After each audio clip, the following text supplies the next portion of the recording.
రక్షకుడైన యేసుక్రీస్తు ప్రభువారి నామములో మా వీక్షకులందరికీ శుభాలు తెలియజేస్తున్నాను.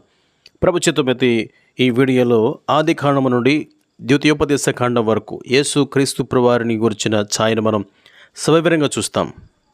తప్పకుండా ఈ వీడియోని చివరి వరకు చూడండి. వీడియో చూసిన తర్వాత మీ అభిప్రాయాన్ని తెలియచేయండి.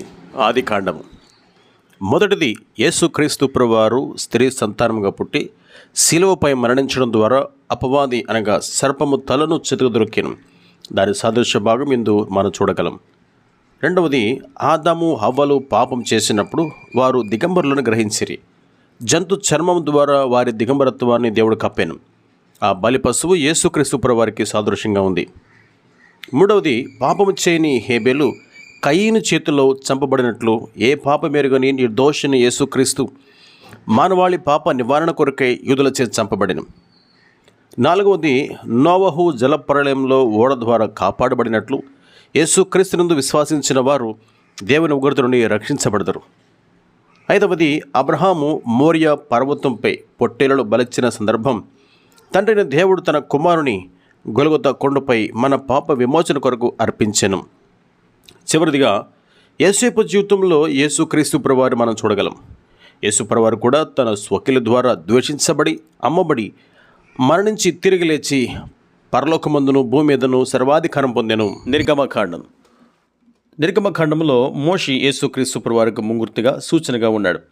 మొదటిగా, ఇశ్రాయేలీయులు ఐగుప్తు దేశంలో ఫరో అధికారం క్రింద బానిసలుగా ఉండినప్పుడు మోషే జన్మించాను.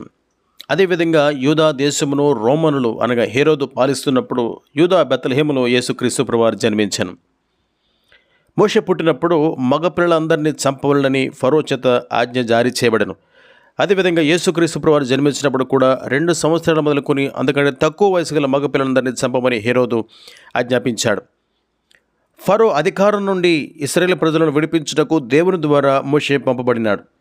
సర్వమానవాళిని లోకాధికారైన అపవాదు నుండి వాని బానిసత నుంచి విడిపించి రక్షించడానికి దేవుడు తన కుమారుడని యేసుక్రీస్తు ప్రభువారిని లోకానికి పంపించినాడు.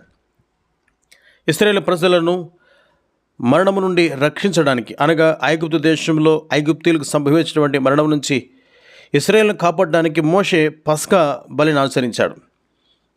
సర్వమానవాళిని పాపము నుండి రక్షించేందుకు యేసుక్రీస్తు ప్రభువారే పస్కా బలిగా మారినాడు. ఆయన రక్తం వలన మరింత నిత్యంగా ఉగ్రత నుండి రక్షించబడదు. ఇశ్రాయేలు కొరకు ఆకాశము నుండి దేవుడు మన్నాను కురిపించాను. మన కొరకు పరలోక రాజ్యము నుంచి దేవుడు పంపించిన మన్న సాక్షాత్ యేసుక్రీస్తు ప్రభువారే. ఇశ్రాయేలు ప్రజలు అరణ్యమును దప్పికొనినప్పుడు మోషే బండను కొట్టగా ఆ బండ నుండి నీళ్ళు రావడం మనం చూస్తాం. ఆత్మీయ దాహం తీర్చబడట కొరకు కొట్టబడిన బండ యేసుక్రీస్తు ప్రభువారే.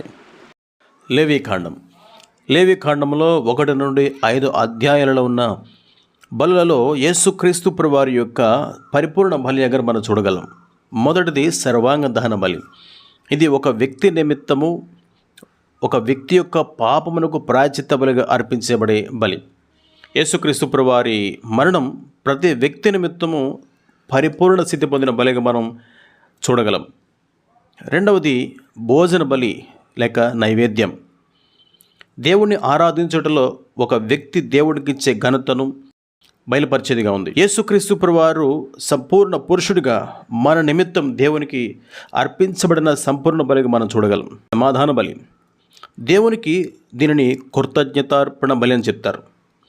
మనము దేవునితో ఐక్యతను ఏర్పరచుకున్నట్టుకు యేసుక్రీస్తు ప్రభువారు దేవునికి మనుషులకు మధ్య సమాధానం బలిగా మార్చబడ్డాడు. 4వది పాప పరిహారార్థ బలి లేక ప్రాయశ్చిత్త బలి.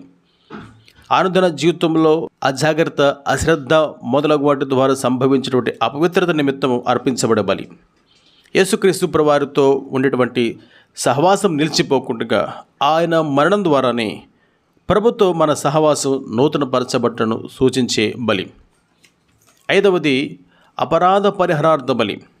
దేవుని ఎడలను మనుషుల ఎడలను చేసిన పాపమునకు పరిహారంగా చెల్లించేటువంటి బలి. పాపం యొక్క భయంకర నష్టమును యేసుక్రీస్తు ప్రభువారు మరణమే తీసివేసింది. ఇలాగున లేవీకాండాల్లో ఉన్నటువంటి 5 బలులలో యేసుక్రీస్తు ప్రభువారి యొక్క శిలువ యాగం మనకు కనిపిస్తుంది. సంఖ్యాకాండం. మొదటిది, అరణ్యంలో మోషే సర్పమును ఎలాగ ఎత్తెనో అలాగే విశ్వసించు ప్రతివాడు నశింపక ఆయన ద్వారా నిత్యజీవం పొందినట్లు మనుష్య కుమారుడు ఎత్తబడెను. ఇశ్రాయేలు కొరకు ఆకాశము నుండి దేవుడు మన్నాను కురిపించాను. మన కొరకు పరలోక రాజ్యము నుంచి దేవుడు పంపించిన మన్నా సాక్షాత్ యేసుక్రీస్తు ప్రభువారే.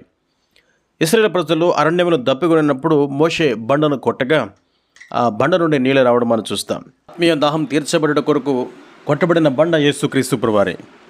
నక్షత్రము ఎలాగూ వెలుగునిచ్చునో యేసు ప్రభువారు కూడా సర్వలోకానికి రక్షణ వెలుగునిచ్చుటకు యాకోబులో ఉదయించెను.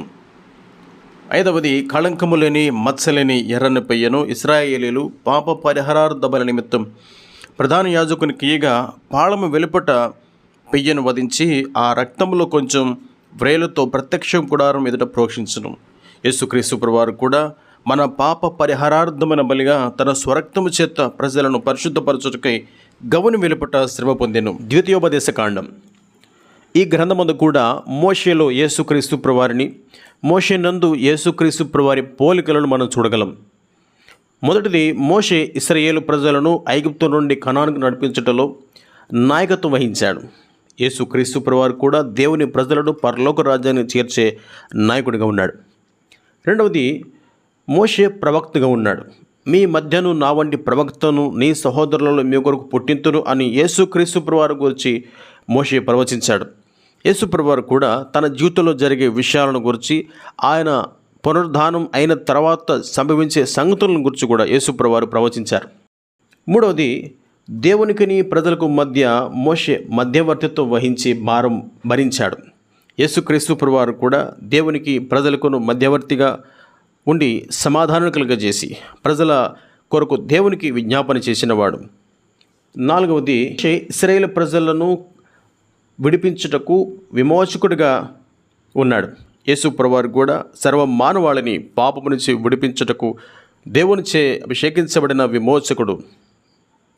5వది, మోషే భూమి మీద ఉన్న వారందరిలో మిక్కిలి సాత్వికుడు. యేసుక్రీస్తు ప్రభువారు కూడా ఆయన దీనుడును సాత్వికుడన్నాడు అనే మాటను మనం చూడగలం. ఇలాగున మోషే జీవితంలో, మోషేలో యేసుక్రీస్తు ప్రభువారు మనం చూడగలం. ఈ వీడియోను వీక్షించిన మీ అందరికీ కూడా కృతజ్ఞతలు తెలియజేస్తున్నాను.